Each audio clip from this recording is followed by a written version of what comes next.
All right, hello. I think we're live now. This is Fabian Ramirez. Just wanted to say thank you, first of all, for hanging out with me for the next hour or so. Trying to go pretty quick through some of these questions that have been coming in through email.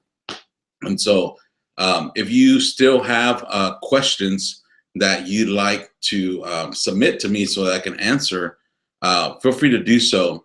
You can do that here on the right hand side if you're in Google Plus. So look for the area where you can add a question. So feel free to do that whenever you get a chance. So first of all, just like to say thank you again. I wanted to do this last week, but we really were busy last week traveling the country for Red Ribbon Week. And I know some of you guys have also celebrated Red Ribbon Week last week. And so I hope that you guys had a good, hello. I think we're live had a good time. This is Fabian Ramirez. Just wanted to say thank you, first of all, for hanging out with me for the next hour or so. Trying to go pretty quick through some of these questions that have been coming in through email. And so if you still have questions that you'd like to submit to me so that I can answer, feel free to do so. You can do that here on the right-hand side if you're in Google Plus. So look for the area where you can add a question. So feel free to do that whenever you get a chance. So first of all, just like to say thank you again. I wanted to do this last week, but we really were busy last week traveling the country.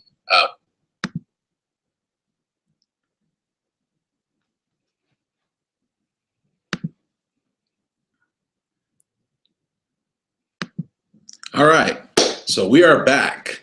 So last week, very busy traveling the country, but it was amazing. We had such a good time speaking to thousands of students last week. I spoke 29 times just at various schools. Sometimes I did 3 times in one school, like a middle school. They didn't have enough room to be able to bring in the full school, so we did by grade level. So anyways, today what I want to do is I want to get your questions answered. And I've already had numerous people email me their questions. And so what I want to do now is be able to answer some of those. So I'll get right into it. I know you guys are busy, probably they're at school. I know how crazy and hectic it can be, especially maybe during your lunch hour. So anyways, again, thank you for being here. So the first question that I have comes from Kathy. And if you see me look down, it's because I'm looking at the question that I have here. The first one is from Kathy. And she asked, Fabian, what are the signs that kids are being bullied? And I think what she's asking is, are there any signs that we should look out for when a student is being picked on or being bullied at school, or maybe at home or in the community? I'll say this to Kathy. You know, every kid is different, right? Like every kid will show ways in which they are being picked on at school. And so I don't know, if you're in a school, like, you know, your kids, I always tell teachers, like, you know exactly how your kids act. In fact, some of them are pretty much, you got them down. By the time they come to your into your door, into your classroom, you know whether or not they're having a good day or whether they're having a bad day, right? Whether or not maybe they had an argument with their mom or their dad, and so you know that something's up. So I would look out for different signs in which maybe your kid is off that day, right? And the only way you can know this is to actually read your kids, right? I mean, there's so much that we have as teachers and educators already on our plate when it comes to students and knowing your students. But there's nothing like having that relationship with your kids, like knowing them. And they are your kids. I always hear teachers all the time, oh, my kids, those are my kids, right? And it's true to a point. I mean, they're not your kids, but for a whole year, you have an opportunity to invest into the lives of those kids. And the investment is beyond just teaching them. It's also investing in their lives, and it's key. And one of the things that I always tell teachers is, look, always look for an opportunity to make an investment or a deposit into the lives of kids. And what I mean by that is maybe you give that kid a high five, right? Or maybe you give that kid, You tell him what a nice shirt that he's wearing, or whatever the case. In other words, you are intentional about making deposits into the lives of your students. And so when that happens, what happens is that kids start to warm up to you. So when we start talking about like signs, well, when kids stop warming up to you, or when kids don't really want to talk to you, and you're that safe and trusted person in their lives, that's a sign, right? I had this one teacher in high school. This is part of my speech. Some of you have heard me speak. She made deposits in my life, and it came at a critical point in my life because, I hated school. I didn't want to go to school anymore. Wanted to drop out.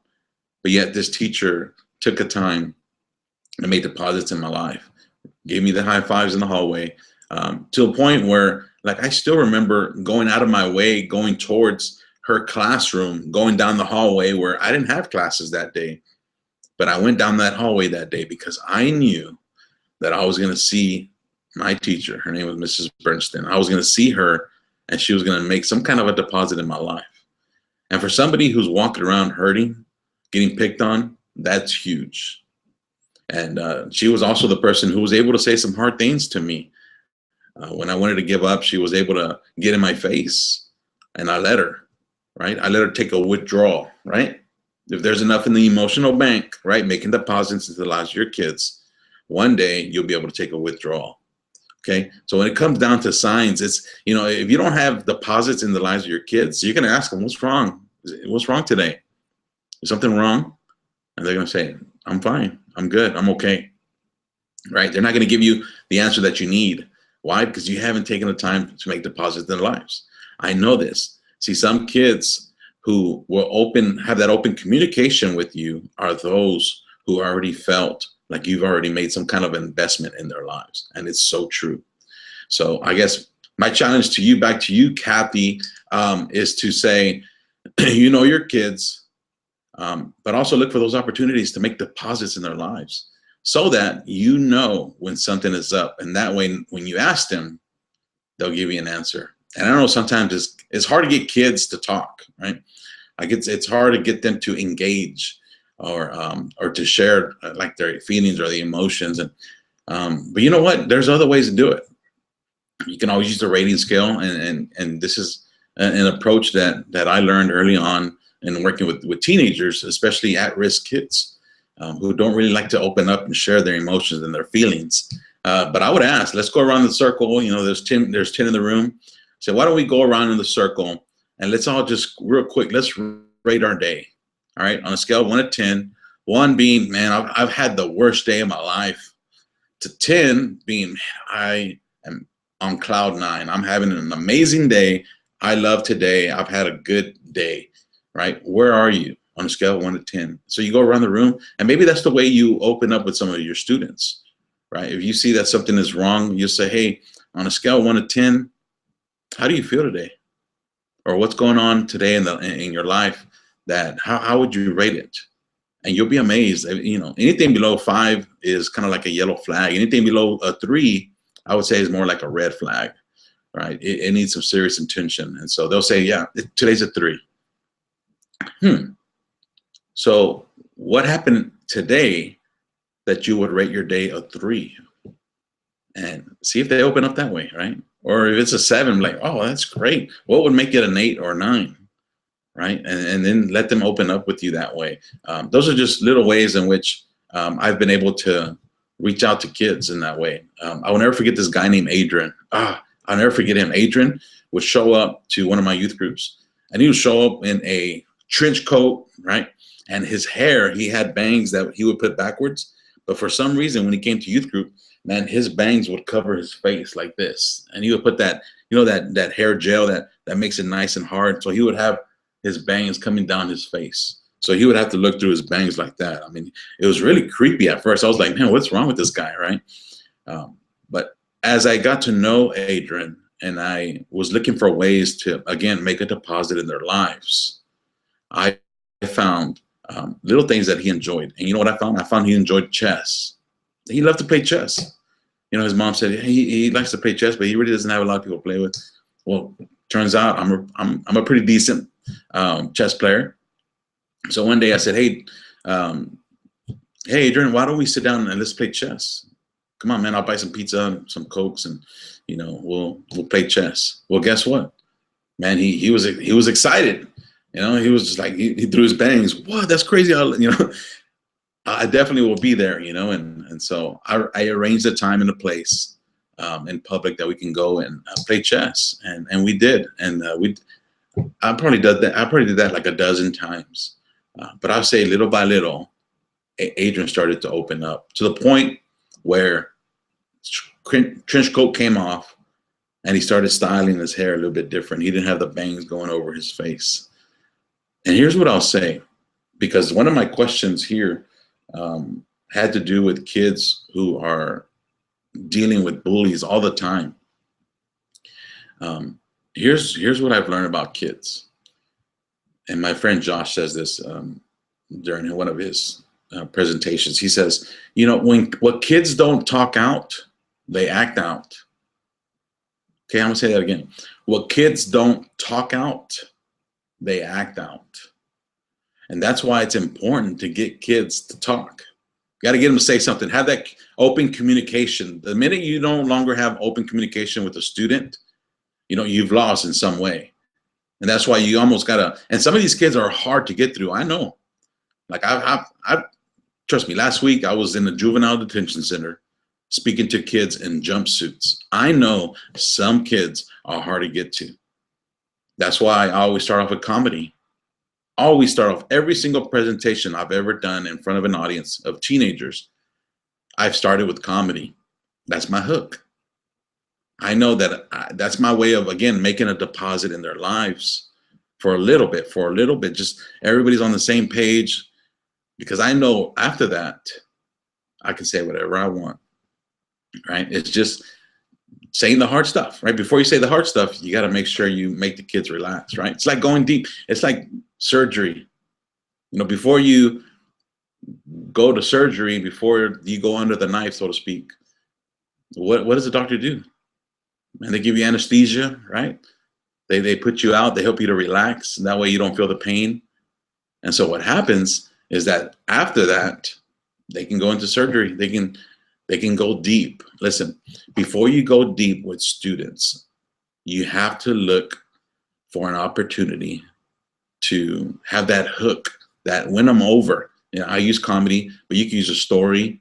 I mean, you can use a gift. I mean, I have no idea, but you have to use something to have open communication. So I'm there, I'm sitting, those kids were sitting in jumpsuits. They came in and, they had those bracelets on their ankles, right? They had handcuffs on their wrists. And I just did comedy routine, made them laugh a little bit. What I've learned is that kids like that, they're hurting. A lot of kids that are in your schools are hurting. I know. I walk in almost on a daily basis into schools all across the country, and I look into the eyes of those kids, and I see kids who are hurting. And they hang on to that hurt, never trusting an adult to the point where they would have that open communication. But man, one of the key points, and those of you who have signed up for my list, maybe you found out about this webinar because I sent this out to my list. You have that free video, which is available on my website, fabianramirez.com. Free video. I teach about helping students know how to vent, right? Transfer your emotions and put them into words.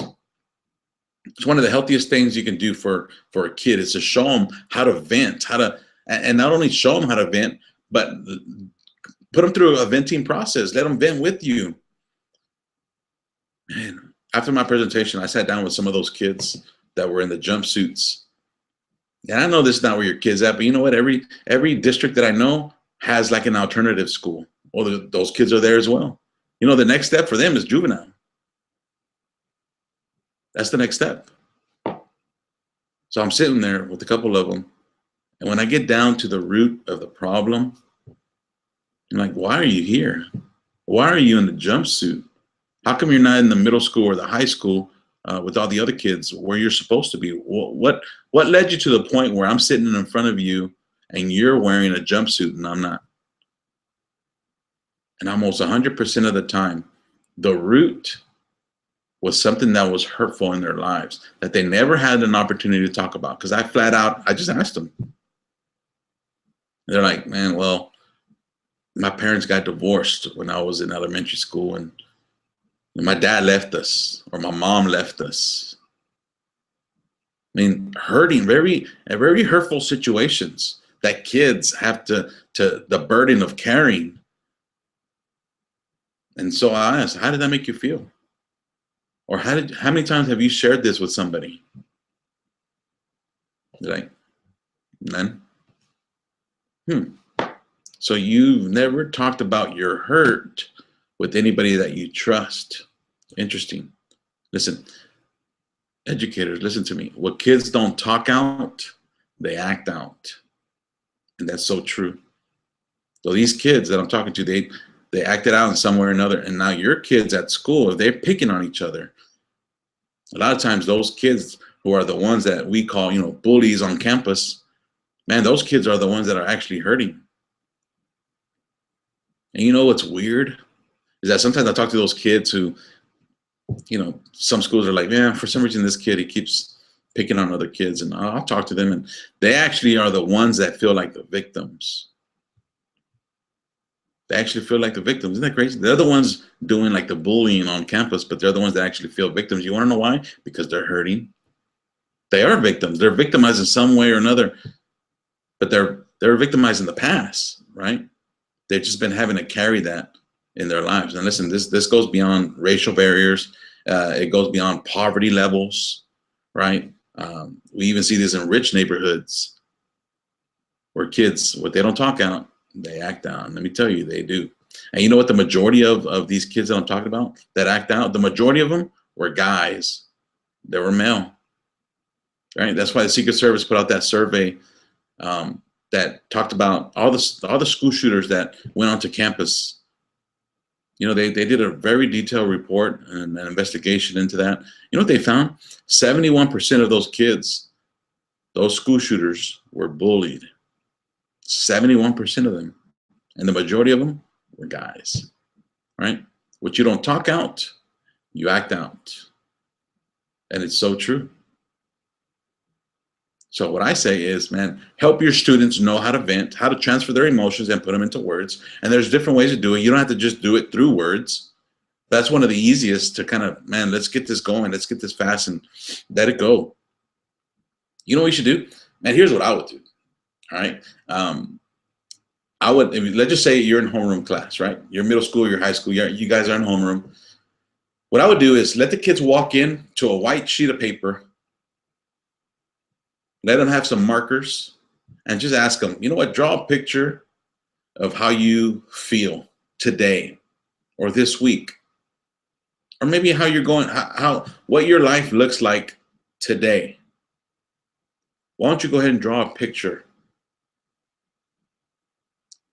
And you'll be amazed at what your kids will draw. And you'll see. And that'll be a start to being able to vent out their emotions. Because some of them will probably do pictures that are very dark. Well, you know what? If it's dark, they're probably going through a dark time in their lives. And maybe there's some that are questionable. Maybe you could just ask the student, oh, what did you draw? What is this? Why did you draw this? Right? What were your feelings going through whenever you drew this image or this picture? Very healthy thing for your students to do. So try different things. Alexa asked, why do people criticize successful people? Well, the answer is kind of simple on that one. Whenever people are in the limelight, they take a lot of heat. They really do. But I think it goes back to, again, people are hurting. And now that we think, oh, because I have freedom of speech, I'll be able to say whatever I want to whoever. And of course, that's what the freedom of speech is. But a lot of us abuse that to the point where we do things like this, right? When people lift up others who are successful, what we do is we try to bring them down, right?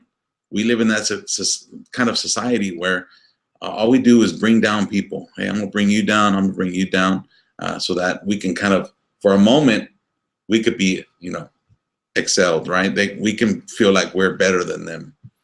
That's what happens a lot of times. And then with celebrities, I mean, they're celebrities to a certain amount of fans. But I mean, you look at any celebrity, there's always going to be somebody who really doesn't like that celebrity for whatever reason. And when you're in the limelight like that, and then now we have a lot of, and when you said that, criticize, I don't know where you're seeing that. I don't know if you're seeing that in magazines, but when they criticize people in magazines, obviously they're doing it because, for one, it sells magazines, right? It increases readership, which you increase readership, then you increase advertising, and so on and so on. But that's what happens a lot. Now online, well, people think it's free for all. Oh, I could get on Twitter or Facebook, I can tweet whatever I want, and that's not true.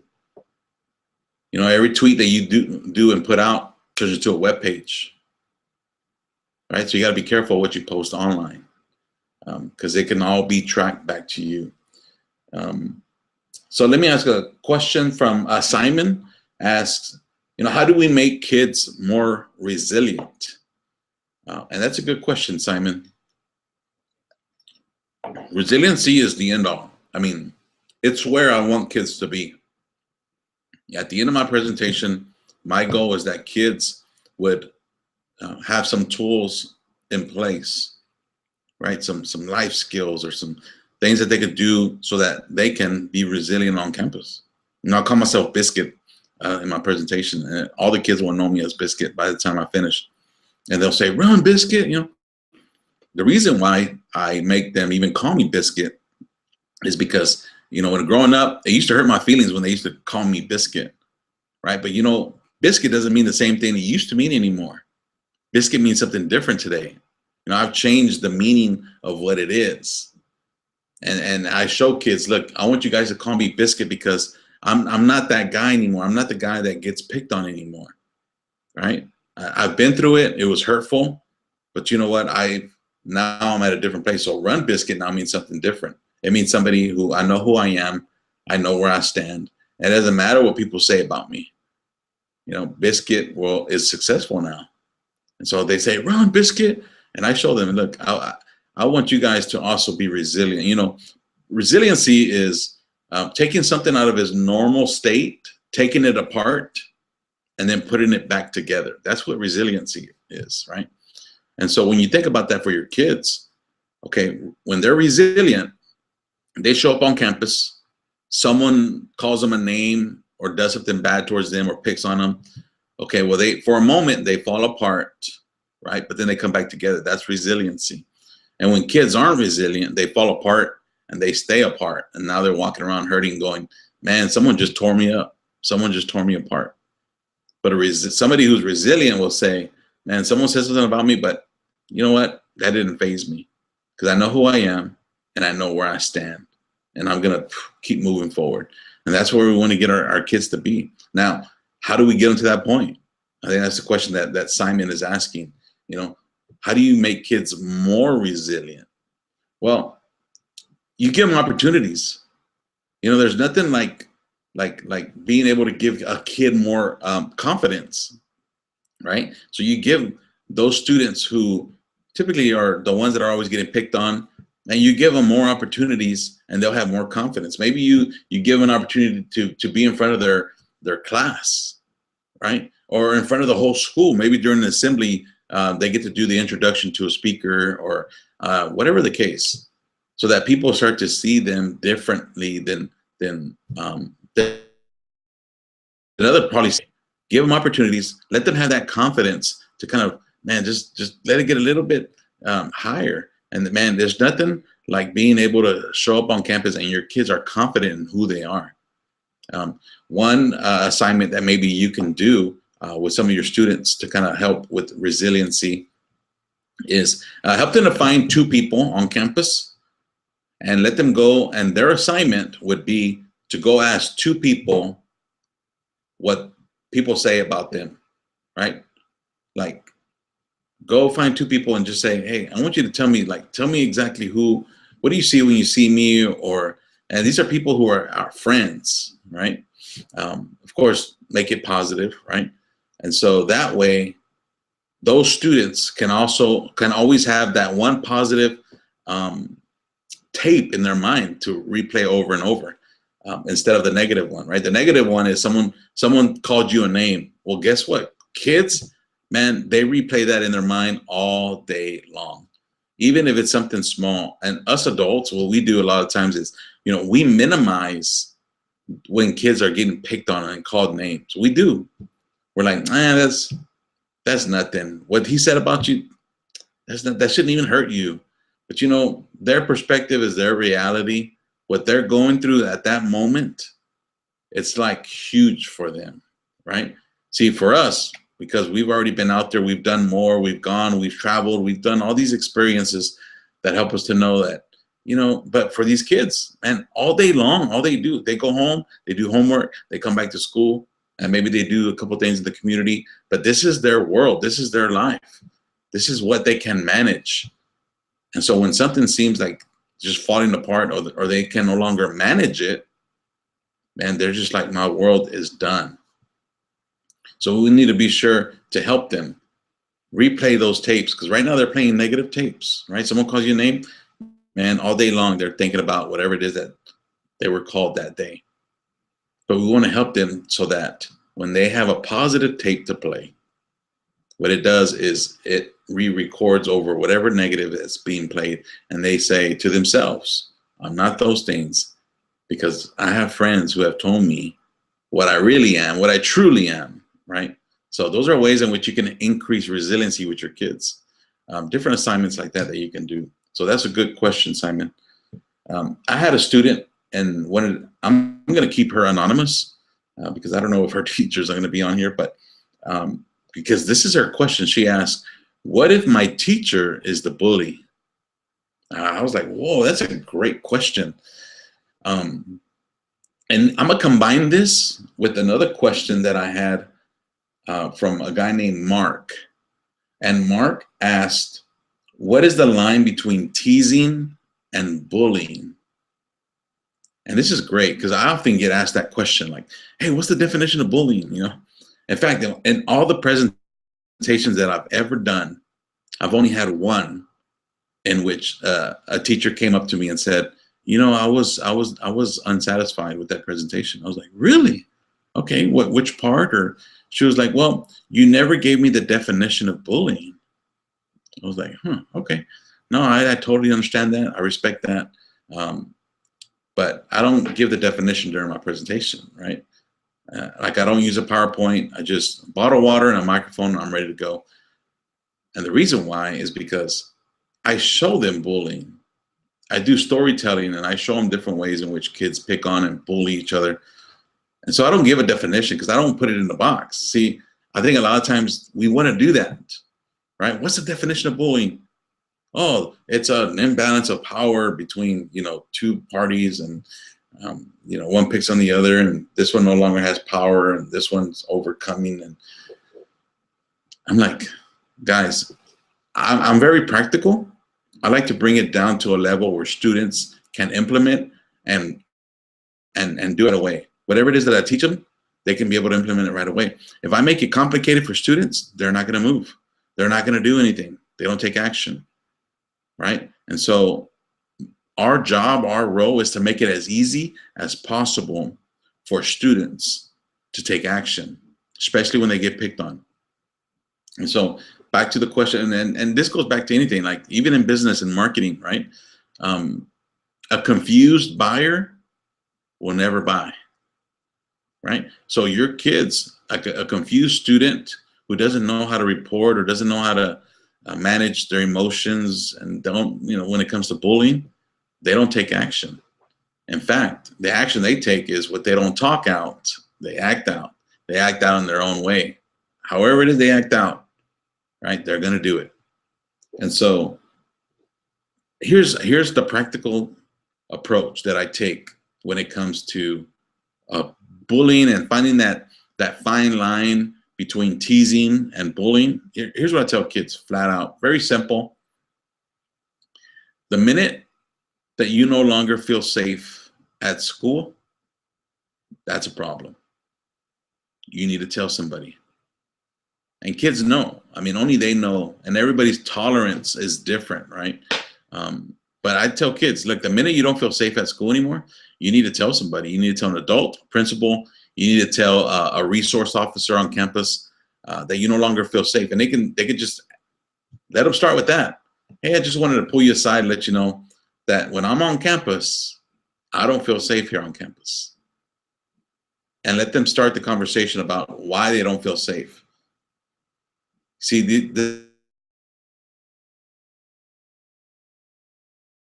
this is what we do is that we have policies in place, and that's great, but we're not training our kids on ways to report, right? When to report.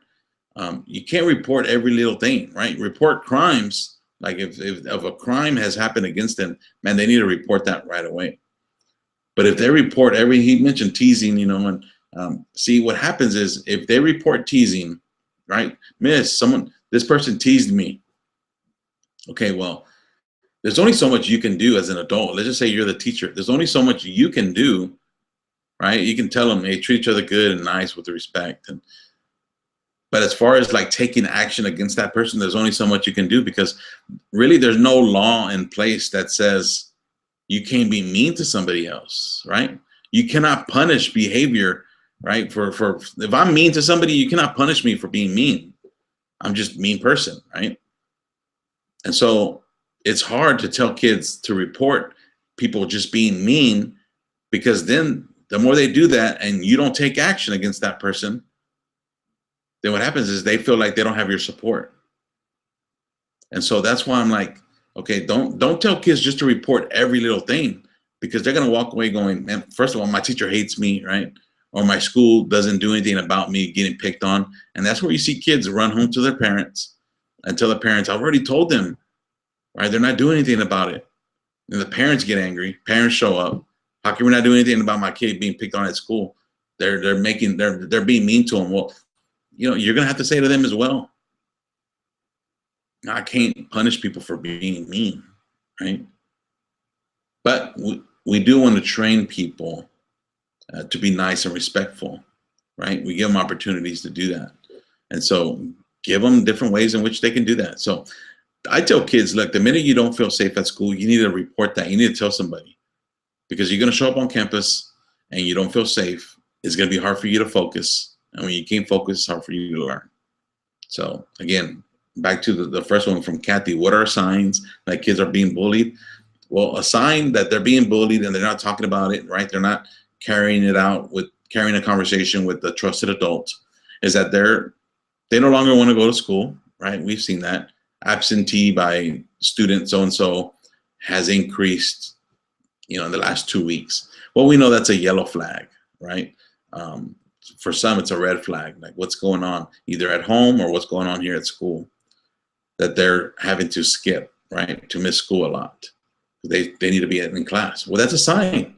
That could be a sign that something is happening, right? Maybe it's not bullying, but maybe it is. And that way we can get to the root of the problem, root of the issue. Now, if there's several kids that are always absent from your class, that's also another red flag, right? Maybe there's somebody in the class that, for whatever reason, whenever you leave into the hallway or after school, they're being picked on by somebody. Okay, again, another one of those signs. I want to talk a little bit about what kids don't talk out, they act out. And the reason why is because you have an amazing opportunity before you. Whenever you have kids in your presence, like, you have a unique opportunity to get them to open up, to be able to share. Okay, and there's nothing like being able to have influence in the lives of kids. In fact, this is why I do what I do. The reason why is because of influence. If it wasn't for influence, man, I wouldn't get on planes and travel across the country and, leave my family for a day or two. And I do it because of influence. I want to be able to give kids permission to speak up, right? To speak up whenever they're being picked on. Well, see, when I do that, what happens is then other kids realize, man, that is hurtful. When I get to share my story about how it hurt me, kids are like, man, I didn't realize that it can hurt somebody that much. So now when we talk about like somebody being a bystander, which somebody asked something about, what do you do with bystanders? Well, you help them. You help empower bystanders to know when to step in, right? I would never, by the way, I would never tell somebody like a bystander, a kid, to get in harm's way. I would never do that. In fact, that's dangerous for you to do that, right? It's dangerous for you to say, if you see a fight, you need to jump in. Okay, you've crossed the line there and given advice, because you tell that kid to jump in, he intervenes, right? He's a bystander. He sees it. He intervenes, and he gets his teeth knocked out, or he gets hurt in some way. And then they ask him, "Why did you do that?" Well, my teacher said, right? My teacher said that I needed to intervene. They told me that if I was a bystander, I needed to be able to, and I'm the one that got my teeth knocked out. And so get ready, because people are going to want to come after you after that. All right, so be careful. Just tell kids to be the neutral person, right? It's like conflict resolution 101, right? Be the neutral person in the room. And so if two people are picking on each other, let them intervene in a neutral way. Hey guys, remember the teacher said that if you act like this, we're gonna get in trouble. Hey guys, I don't want you guys to fight. I don't want you guys to be suspended. So again, neutral, not taking a side, right? But if you're a kid and you're being physically bullied, I say get away from that situation as quick as possible. Guy's on top of you, let's just say he's already wailing on you or whatever, and you push him off of you and you run, you get out of that situation as fast as possible. You do whatever it takes to get out of that situation and go run and find an adult, go somewhere. That's what I tell kids. But if you're going to engage in the fight and be a part of it, then you're going to be part of the people who get in trouble, right? I don't bring up fights a lot because, fights don't start off as fights, right? Fights always start off at some lower level of altercation. Let's just say name calling or bad looks or, mistreatment in the past. But then it escalates into a fight. So I always tell people, fights don't start off as fights. So you can handle the people that don't like you at that level, and I think you should. Okay. So one of the things I do with kids is if they come up to me and if they ask or they tell me, "Hey, I'm being picked on," well, I'll ask, like, what are some things that are being done to you that you're getting picked on? I never say like what, just tell them what's happening. And they're like, "Well, they call me this." Well, one of the things you can do is you can just tell them, "Well, do you believe that? Do you believe what they're calling you?" Majority of the time they're gonna say no, but it hurts my feelings, right? And that's where you say, "Well, I don't believe that at all either. In fact, I believe the opposite, right? An opportunity to make a deposit in the lives of that kid, right? I believe the opposite, man. When you come into my room, I really love whenever you come in, you sit down and you're so respectful. You're a great kid. And I'm so sorry that that's happening to you here on campus, right? You make a deposit into their lives. You affirm what they're feeling, right? There's nothing like being affirmed by an adult when you're a student, especially when you're starting to go through that venting process. So then what I do is I'll say, okay, and so they're calling you names, and are they pushing you? Are they picking on you? Or like, no, it's just name calling. Okay, well, let's talk about that. And this is where I empower students. This is the most empowering thing that I can share with you, is to teach kids the golden rule. Teach them how to implement the golden rule. And the golden rule, and you can ask them, do you know what the golden rule is? And most of them, more than likely, they already know it, right? Is to treat others the way you want to be treated, right? The golden rule. Now, I would ask them, how do you like to be treated? And almost 100% of the time, they're going to say with respect, right? Good, kind. Why? Because they're human, right? And so you just ask them flat out, how do you like to be treated? With respect. Okay, well, let's talk about that. So what you're going to do is you're going to write on a piece of paper on the left-hand side, kind of like make a T. So you see a paper here, just make a T on the paper, right? You make a T. And on one side of the T, you're going to write down bullying, right? And write down everything that they're, what's happening to them. They're getting called names. Hey, write down what kind of names are being called. So you write those things down. And then on the other side of the T, right next to each one of those, can respond using the golden rule, right? The golden rule is to treat others the way you want to be treated. See, the golden rule is meant to be implemented on people who are mean to you, your enemies, the people who pick on you. And so it's psychological, right? See, someone says something bad about you, man, it messes with your mind, right? All day long, you're thinking about it, right? We talked about that earlier. You're always thinking about it. Very psychological, messes with your mind. So these kids walk around all day going, gosh, I hate myself. I've been called this, I've been called that. So very psychological, messes with your mind. So you have to use a psychological solution in order to combat whatever it is that they're being called, right? So, and that's, it's a response, being very proactive. Show your kids to be proactive in how they respond, all right? It's also training your kids. So you want your kids to be trained on how to respond when they get picked on at school. If you train your kids, they'll be confident. I know. It's just like anybody else. The fact that you're teaching is because someone trained you to be a teacher, right? If you've ever been in a job where you're not trained to do that job, you're going to be frustrated. You're going to be like, oh, I hate my job. I hate doing this. I hate doing that, you know, because you're not empowered to be able to finish your assignment, and you get frustrated. Well, guess what? Your kids show up to school, they're frustrated. They're not empowered to respond to bullies. You know, all they're being told is to report. And you know what? That's not empowering. You know, kids having to report already puts a gap saying, I need help. I can't take care of my own problems. I can't take care of my own issues. It's gotten to the point where now I got to go report, right? That's how bad it is, right? But when kids are empowered, man, that's where their confidence goes up and they become resilient on campus. So teach them the golden rule. Treat others the way you want to be treated. Someone calls you a name. Hey, let's find a way in which you can respond by showing respect, by showing love and kindness to that person.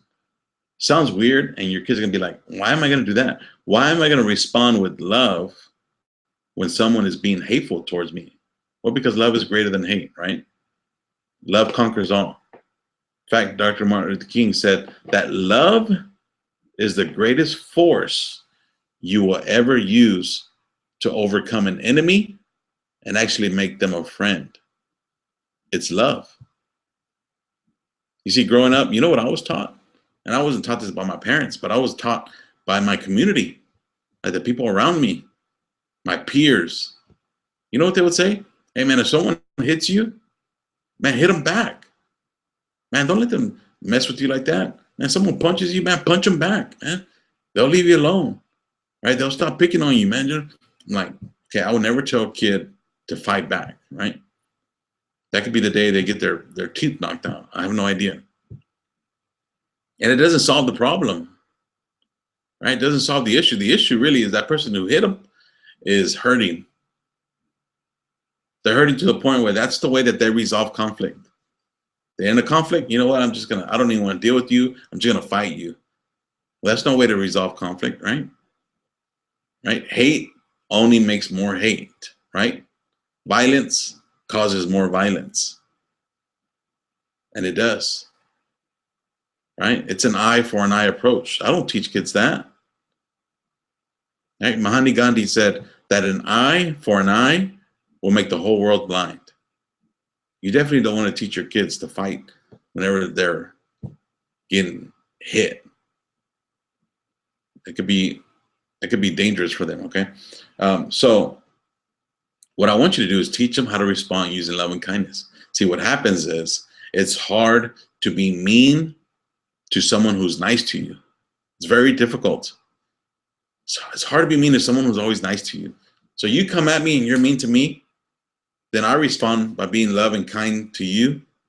Then what happens is you leave me alone. Why? Because I've trained you to leave me alone. In fact, the opposite will probably happen. You're gonna be like, man, this guy's always nice to me. I'm gonna leave him alone. In fact, I'm only gonna treat him nice whenever I see him. You know, in high school, a lot of guys didn't like me in high school. I was a wannabe gangster, trying to find my way, my identity. I was hurting. I was just a kid walking around school. I was hurting, right? Sometimes hurt people, right? People who have been hurt in their past, is highly likely they might hurt somebody else in the future. And I was that kid. I was just hurting in high school, wanted to be gangster. So what I do, I would look at people all mean, and I was a tough guy on campus, wanted to be. Well, you know what I was doing? I was training those guys not to like me. They wanted to fight me. And my teachers, man, I was disrespectful for my teachers early on in high school. Hey, Fabian, come here. I don't want to go over there. You know what I was doing? I was training my teachers not to like me. Man, I look kids in the eyes and I say, look, it's your job to train people how you want to be treated. Flat out, it's your job. It's your job. You show up on campus, man, you treat people with love and respect, then guess what? You're training them how to treat you. Kids fall apart these days. Kids get picked on and they say, oh, it's all about me. I should change the way I do my hair, or it's all on me. They put it all on themselves. And I say, no, look, first of all, put it on them. They're hurting. That's just the tip of the iceberg, right? There's something else that's going on in their lives to the point where now they got to come and hurt you. Sometimes hurt people. But I always tell kids, look, free people. And I know I've been free from my hurts. In fact, I laugh about my hurts with kids, about being picked on in middle school. I always laugh about that. But, going through it was hard. The reason I can laugh about it today was because I've been free from my hurts. And I teach kids to also do the same. Let them be free from their hurts, because one day they're going to be able to use those hurts to help other people. That's all I've done. I've been able to learn from my hurts. Now I get to teach educators, students all across the United States about how to really deal with the issue. It needs to come down to the root, right? We had somebody, Lori asked a question. She says, our school has bullying policies in place, but what else should we be doing? Our kids are still bullying each other. It's a great question. Right? It's a hard one to kind of answer because, of course, I believe in having policies in place, right? I think you should always protect kids in any way. And policies do protect kids up to a certain point. Some would argue, right, policies protect schools more than they do the kids, right? Again, I'm not here to kind of argue about that, but sometimes schools will put language and lingo in there that will just protect themselves so that parent doesn't sue a school or whatever because they're not protecting their kids. They can say, we have a policy in place, and it's on our website, right? It's on our website. Go read it. But I think policies, kids don't see policies, right? When kids are being mean to each other, they don't say, oh, what was Article 1? I forgot what Article 1 said about, kids. You know what kids want? Kids want training. Kids want training, but kids also want programs in place that they can be a part of, right? Something that kind of reemphasizes that positive behavior on campus. I've seen schools where, man, they give out like these bucks, these not real dollars, but these bucks that, whenever a teacher sees them being nice or good to each other, then they pass out these bucks to those kids who are being nice, right? Positive behavior reinforcement, right? So at the end of the school year, then they can buy chips or they can buy t-shirts, and the kids are excited. Okay, that's another way in which you can do that. That goes beyond just policies, right? You're going the extra mile and you're having these kids this is the way that you have kids kind of like manage it, right? They're able to manage the classroom by themselves. And that way you don't have to play like police or judge as a teacher. But that's what you want. You want your kids to take ownership, right? Because safety starts with your kids, right? Safety starts with your kids. Adults, all we're there is just to make sure that they're safe, that they're okay. But safety starts with your kids. So we got to help them protect each other, right? That way, when they feel safe on campus, they are able to thrive academically. So back to the question about policies. Have those policies in place, but also train your kids on how to respond when they get picked on at school. Right? There's nothing like your kids showing up on campus, and let them be empowered to be able to take care of their own situation. I know, see, empowerment is when someone doesn't just give you the answer, right? They show you how to solve it for yourself. So when you empower kids, then they'll be empowered. And by the way, showing them the golden rule and teaching them how to respond using the golden rule is empowerment. That's just one step. You cannot put prevention in a box, right? You cannot put prevention in a box. Here's the 3 things you need to do in order to prevent bullying, right? No, it takes all of us. It takes a lot of different methods. Every kid is different, right? There's different tolerance levels in which kids can get picked on so much. But it's one of the ways in which you can empower kids is to say, look, we're gonna live by the golden rule. Our class is gonna live by the golden. We're gonna treat people the way you want to be treated. All right, and we're gonna be treated with love and respect. And guess what? We're gonna treat each other like that. That way, kids already know where the bar is. Okay, here's our bar and how I should act on a daily basis. You know, anything less than that, it's not where we're at. It's not the golden rule method, or call it whatever you want. Maybe you can have a golden rule award at your school and give that out to somebody who's always treating people the way they want to be treated. That'd be fantastic. Maybe you do that on a monthly basis. Maybe you put something on the board. The golden rule award this month goes to. That way it's always at the forefront of their mind. Like, I need to be treating people the way I want to be treated. Again, positive behavior enforcement. Have something like that on campus that kids can be a part of. They'll show up, but you have to ask them to be a part of it. One of the last things I want to talk to you today about is a training opportunity. Again, you know that I go into schools. I teach educators. I teach different regions. And so if I could be assistance to you in any way, I would love to be able to do that. And the reason why is because, listen, I was that kid that was picked on. I was that kid. I was assaulted in middle school. But, you know, I overcame my enemies little by little. I started treating people the way I wanted to be treated.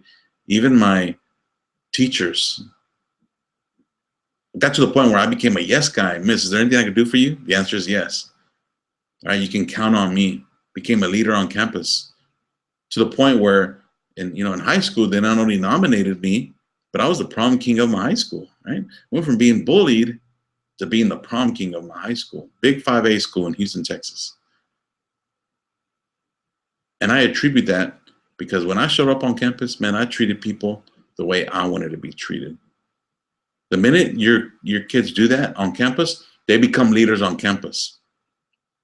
They become leaders because everyone follow them. They're going to appoint them into positions that maybe you have on campus. Why? Because that's who you want as a leader. And it's going to help them to have that confidence level, right? So maybe you have groups on campus. Start a group about bullying, right? And maybe you don't advertise who the people are, but man, let them be a part. And maybe you take them out of different groups. I've seen that on campus. Like maybe there's cliques over here, cliques over there. Maybe you get one person from each clique and you start a group about bully prevention on campus, and you train them to train other kids, right? You train them to know about situations on campus that maybe they can resolve. Listen, when your school starts to self-police each other, you're onto something. Get ready, because you're going to start to see grades go up, test scores go up. Why? Because you're not having to manage all the kids who are being picked on, staying home from school, absentees up, getting into fights, being sent to alternative schools. Instead, now you have a school where when kids show up on your campus, they feel safe. And when kids feel safe, grades go up. Kids can focus. Test scores go up. Then your class, if you do this in your class, it becomes a recognized class. It goes from one class to the school. Then you become a recognized school. Then other schools pick up on what you're doing, the programs that you're doing, and then you become a recognized district. But it starts with you, and it starts with your kids. Train them. Train them to prevent bullying on campus. Empower them to be able to overcome their enemies. You do that, they'll be a lot happier on campus. There's nothing like not having enemies on campus. But let them know, look, not everybody's going to like you, but you should always live in such a way where even your enemies respect you. And let them be resilient and graduate them. And let them know, look, when they graduate, their family graduates. And that's why we're there. That's why we're there, safe, putting boundaries for them to be safe. But the minute that they're not safe, they need to come up to you and they need to tell you that they're not safe at school.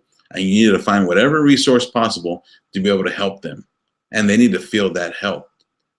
Because I guarantee you, if they feel the help, then they'll take the responsibility of being the student that they need to be on campus.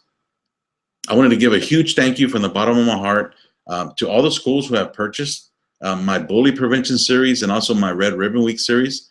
Thank you so much. It's just training for kids.